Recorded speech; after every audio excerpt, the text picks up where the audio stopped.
campaign against the Arabs in Gaza.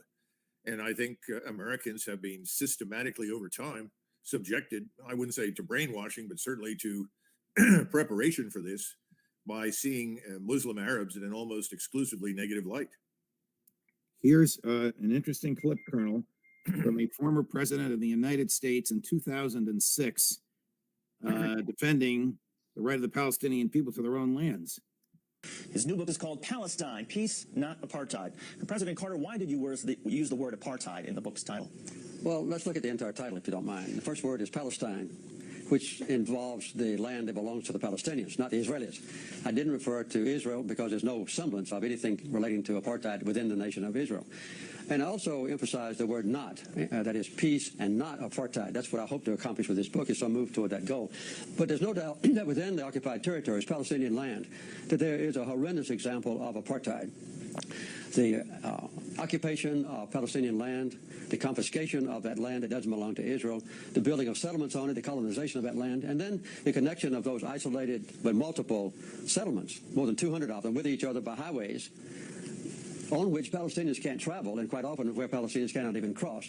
So the persecution of the Palestinians now under the occupied territories, under the occupation forces, is one of the worst examples of human rights deprivation that I know. Resistance ongoing right now about a mass surrender of those Ukrainian forces to the Russians.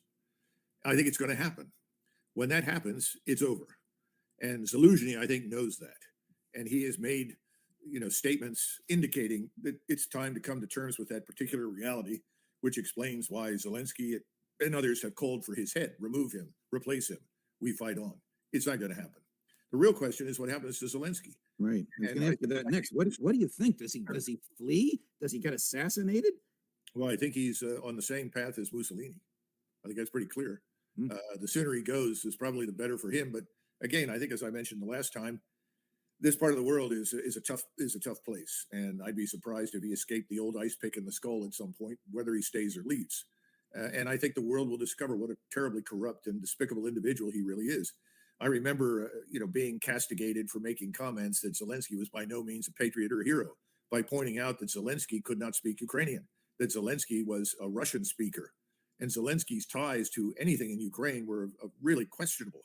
Yet he was picked, he was installed, he rode in on a peace platform, and then he signed on for unending war and destruction for the people of Ukraine. He's not going to escape accountability for that. And I'm not sure about Zelensky either. I mean, Zelensky still retains some measure of respect from some people, but he's been on top of this thing. Eh bien, ils étaient séparés de la bande de Gaza. La bande de Gaza n'était pas, vous le savez, occupée par Israël. La bande de Gaza, c'est pareil. Il y avait un mur souterrain de 60 mètres et une barrière qu'on pensait infranchissable sur terre. Et finalement, ça n'a pas empêché. Est-ce que vous croyez, vous pouvez imaginer une frontière aujourd'hui entre un État palestinien et un État israélien, et des Israéliens, des kibbutzim, de Niroz, de Be'eri, etc., accepter de revenir? Eux-mêmes disent qu'ils ne reviendront dans leur kibbutzim que lorsque la bande de Gaza sera rasée. Et dans ce cadre-là, Israël fait la guerre au Hamas, mais ne fait pas la guerre à tous les Palestiniens, évidemment pas à tous les Gazaouis. Donc, on a donc distribué des tracts. Ces tracts, il y a des QR codes.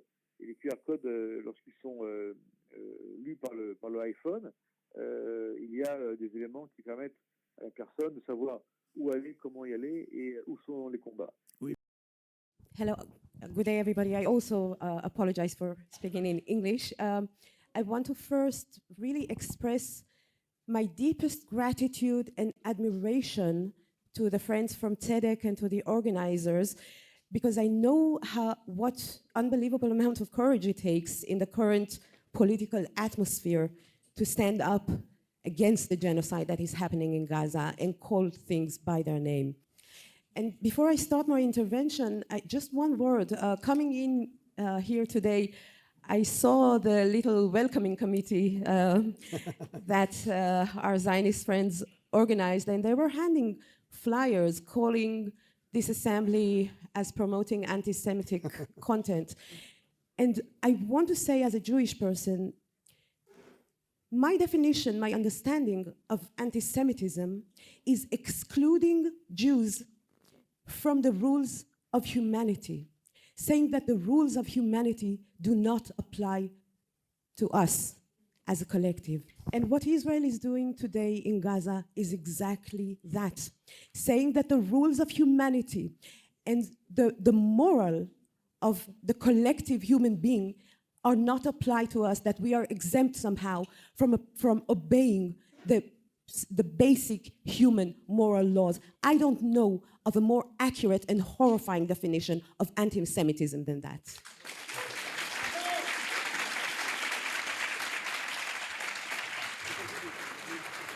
Nearly half a year into the war on Gaza, with an unprecedented killing pace of civilians in the 21st century, a survey conducted just this week by one of the Israeli media outlets showed that more than half of the Jewish population in Israel still fully supports the continuation of the genocide in Gaza. The shock by the October 7th attack that struck the Israeli public with fear is just a part of the reasons for the ongoing support for this lethal revenge. Another part is related to the partial and distorted manner in which the Israeli media reflects reality to the public. The Israelis really know very little about what's the magnitude of the horror in Gaza today. But this support is also linked to the institutional and public fierce objection from the very first day of the war to any attempt to understand the October 7th attack within a context, claiming that such analysis implies legitimizing the attack. But the truth is that not only Hamas's attack, but there is not a single historic event occurs in a void. And we really must understand, even if not for anything else, but to prevent history, from prevent catastrophes from happening again, we are obligated to understand the context and to call reality by its name. About 3 years ago, B'Tselem published a comprehensive report explaining in detail why we see the Israeli regime, which controls de facto all the territory between the Mediterranean Sea and the Jordan River, including Gaza, as one apartheid regime. And I think that this regime analysis is extremely important in order to understanding what is going on today in Gaza for several reasons. First, because the Israeli fragmentation of the Palestinian existence into various geographic and political categories, such as citizens within the Green Line, subjects in the West Bank, residents in East Jerusalem, prisoners in Ghetto Gaza, and refugees outside their homeland, is intended to crush the organic connection between the different organs of the Palestinian people and to deny its very existence. Second, because precisely now, in the light of the ongoing genocide in the Gaza Strip, it is important to debunk the lie about the end of Israeli control in Gaza after the withdrawal in 2005, and to place the current apocalypse in the context of the Israeli suppression of the entire Palestinian existence between the river and the sea. Third, because it is impossible to understand the Gaza reality without understanding the Israeli brutality in Al-Aqsa Mosque in Jerusalem, or in the refugee camp of Jenin, or in the area of Masafer Yatta in the West Bank. And fourth, because thinking about the day after the war must take into account not only all the territories under Israeli control, but also the organizing logic of the regime that governs them, namely Jewish supremacy, and present an alternative to it. We don't have enough time, so I won't go into details about the unique manifestations of the apartheid regime as it applies to each of the Palestinian categories that I mentioned before. But I do want to emphasize that since the beginning of the war, all of those manifestations in each of the categories have been exacerbated in an extreme manner. In East Jerusalem, police brutality and repression and arrests have reached new heights. My own daughter, by the way, was just arrested yesterday in Jerusalem, participating in a demonstration against the war, as have the number of home demolitions, which in recent months have become alarmingly high. In the West Bank, ethnic cleansing through settler and military violence has already led, since the beginning of the war only, to the expulsion of at least 16 communities in their entirety and several more partially. Roadblocks around and within all of Palestinian cities and villages in the West Bank have made movement nearly impossible for Palestinians since the beginning of the war, and the freezing of Palestinian Authority funds has more or less paralyzed the economy of the West Bank completely. And I think a special attention should be paid to what is happening inside the Green Line against the Palestinian citizens of Israel. When Israel wants to negate the accusation of apartheid, it always uses the Palestinian citizens saying, look, they are full equal citizens, they can vote, they can be elected. This is far from being the case. Since the beginning of the war, the Palestinian citizens have been the target of unprecedented political persecution, arrests of hundreds of citizens for expressing any sort of solidarity with Gaza on social media, suspension of hundreds of Palestinian students from universities, prevention of protests, any protest against the war, and it reached as far as arrest of members of the High Follow-Up Committee, which is the most important political body of Arab citizens, for only intending to organize a demonstration against the war in Gaza.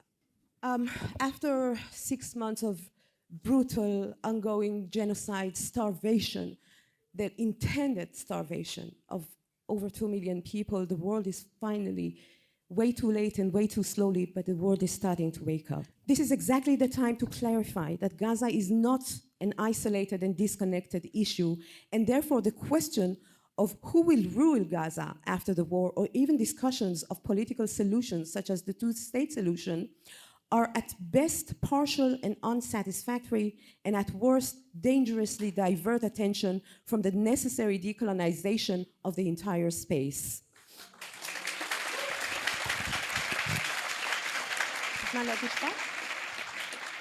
And one last sentence. This is the time to clearly state that the liberation of Gaza must be a part of the liberation of the entire land from Jewish supremacist regime that spans from the sea to the river for the benefit of all the inhabitants of this land, Palestinians and Jews alike. Over any quarter to Zana Capital, a mysterious real estate firm registered in Dubai. Before the deal was finalized, the Armenian community discovered that Zana Capital's owner is an Israeli Jewish businessman with countless links to Israeli settler organizations, in addition to Israeli organizations known for carrying out massive land grabs against non-Jews on behalf of Jewish settler development companies. The community canceled the deal, but after October 7th, the company returned, attempting to destroy the Armenian quarter and take the land by force. On November 5th, Zana Capital and Jewish settlers from the West Bank illegally raided the Armenian quarter with bulldozers, attack dogs, and automatic weapons, seeking to dislodge the original and legal Armenian occupants.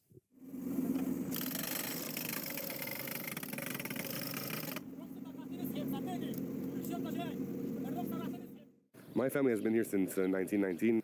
Whenever they come over here and tell us that, yeah, this is our land, this is our property, my family's presence alone predates the state of Israel. So to use the "we were here before" argument, it doesn't really stick with Armenians over here because we've been here since the 4th century. Kergem Balain is a Jerusalemite Armenian, and now one of the many community members who's spending all their time protecting the Armenian quarter from Zana Capital and their Jewish Israeli settler proxies. We saw a bulldozer trying to tear down the wall. Again, immediately we coordinated with the community and we gathered up around here and literally stood in front of the bulldozers. The bulldozer went left, we went left with it, right, we went with it, and Danny Rothman and George Warwar, representatives of Zana Capital, came here and tried to kick us off our land. Then they came with armed settlers with attack dogs.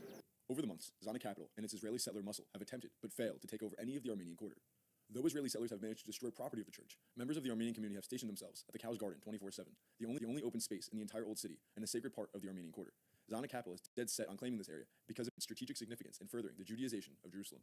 We've been stationed over here since the 5th of November when they first attacked us, and we've been guarding our presence and heritage over here 24/7, taking shifts, taking time away from our families, our works, our daily lives, and at this point our sanity. Here, like everything, like tea, coffee, food. We get daily food from the Armenian patriarchate, breakfast, lunch, and dinner. So we're grateful for that at the very least. Over here is the surveillance area, so we have access to the cameras over here. We take shifts. We monitor the situation 24/7 at all times to see if there are any potential attacks or anyone suspicious wandering around the area. These are the tents where we sleep, but again, we sleep on the sofas as well. So a bit of a home for us over here so that we can properly monitor the situation. So even this was destroyed with a bulldozer? Yeah. In an effort to turn the Israeli public against the Armenian community, Zana Capital has cast a familiar accusation. The Armenians are anti-Semites. The old city of Jerusalem is divided into 4 quarters. You have the Jewish quarter, the Muslim quarter, the Christian quarter, and the Armenian quarter. So if you ask anyone from any quarter how the Armenians behave, how they work, how they act generally, they will all say good things, that we're hardworking, we keep to our own, we don't bother anyone, and we're certainly not anti-Semitic, which they try to label us as. How do they try to accuse you of anti-Semitism? I mean, because we're against the deal of Zana Capital, they interpret that as a deal against Jewish developers. But it's not that simple, there's nuance. In the old city, property like this is priceless, you can't even put a price on it. This property belongs to Armenians and only to Armenians. But it's not just the company and settlers seeking to seize the land. The Judaization of Jerusalem is an explicitly stated objective of the Israeli state. It should come as no surprise then that hyper-militarized Israeli police are assisting Zana Capital's campaign to dispossess and ethnically cleanse the Armenians. Hagab Jamazian is an Armenian actively protecting the quarter and the church's property. The police and IDF were supporting the illegal actions of this company. Yes, instead of demanding from the company to show papers, to show permissions, they arrived here and they demanded from us to leave the land. On April 3rd, representatives of Zana Capital, along with Hilltop Youth, a group of hardline extremist Jewish settlers illegally residing in the West Bank, gathered at the Armenian quarter's Cow's Garden and began destroying the security outposts that the Armenian community set up to protect themselves and their property. They also assaulted clergy members for attempting to stop the illegal destruction and evictions. As usual, Zana Capital and the settlers were accompanied and assisted by heavily armed Israeli police who carried out arrests of Armenian clergy members.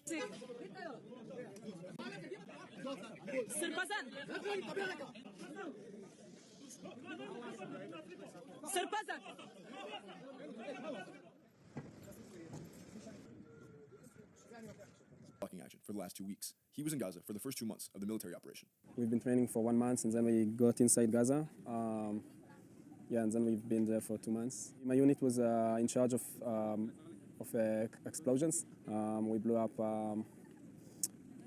houses of terrorists, mosque, UN offices. I remember we got into some UN office that was in charge of helping families in Gaza that was affected by the war, and we destroyed it. We've been dealing with the tunnels. Were you ever in a tunnel? No. We investigate what's happening there and then to destroy it. On numerous occasions, blocking humanitarian aid was not enough for the Israelis.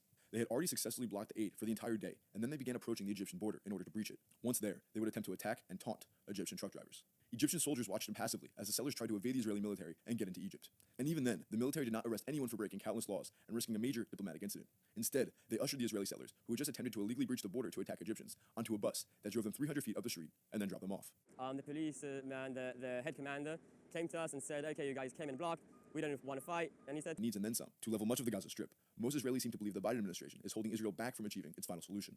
They perceive their humanitarian aid blocking strategy as a kind of direct action that will help the Israeli government carry out one of its key objectives, deepening the humanitarian catastrophe in Gaza, and thereby forcing its population to flee, while giving the government plausible deniability. According to the protesters, the government is in a tough spot with pressure from Washington. They're not asking the government to do anything differerly. They argue that they're doing what needs to be done and taking things into their own hands. I must say that I think our own government... Je fais partie des combats de la guerre d'indépendance dans la Haganah.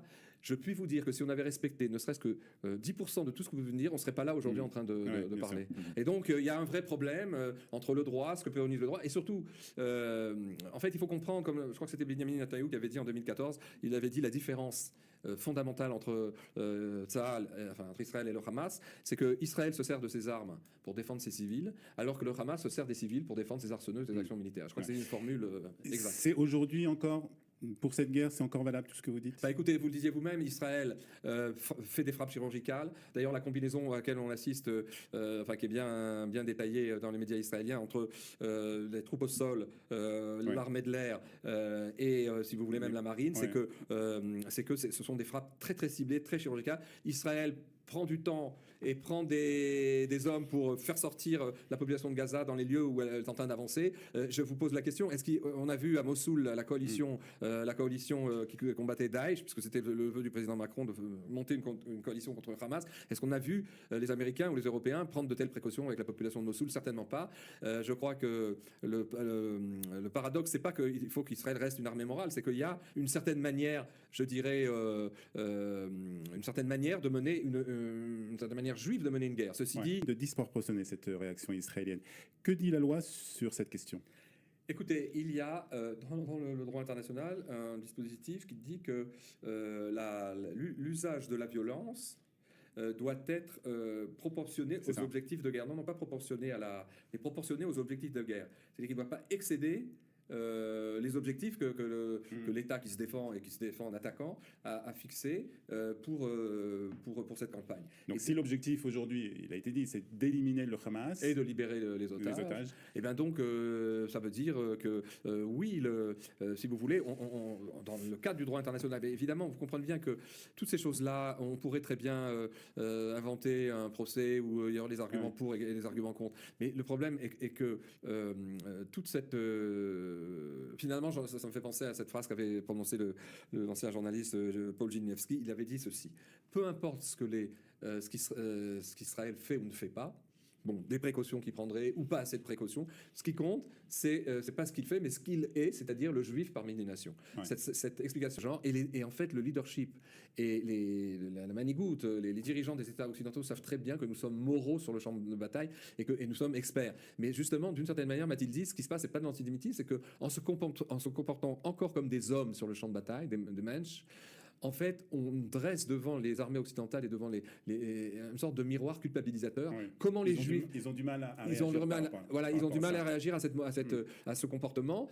D'abord, on est devenu experts, mais en même temps, parce qu'eux, ils savent très bien la mémoire qu'ils ont de leur guerre coloniale et des tueries qu'ils ont faites et qu'ils continuent de faire à droite, à gauche, au Mali ou ailleurs. Et donc, c'est un serpent qui se mord la queue, parce que plus on se comportera, disons, dans la manière juive, si vous voulez, de combattre, et plus en leur renvoyant leur propre image barbare. Voilà, je suppose qu'on va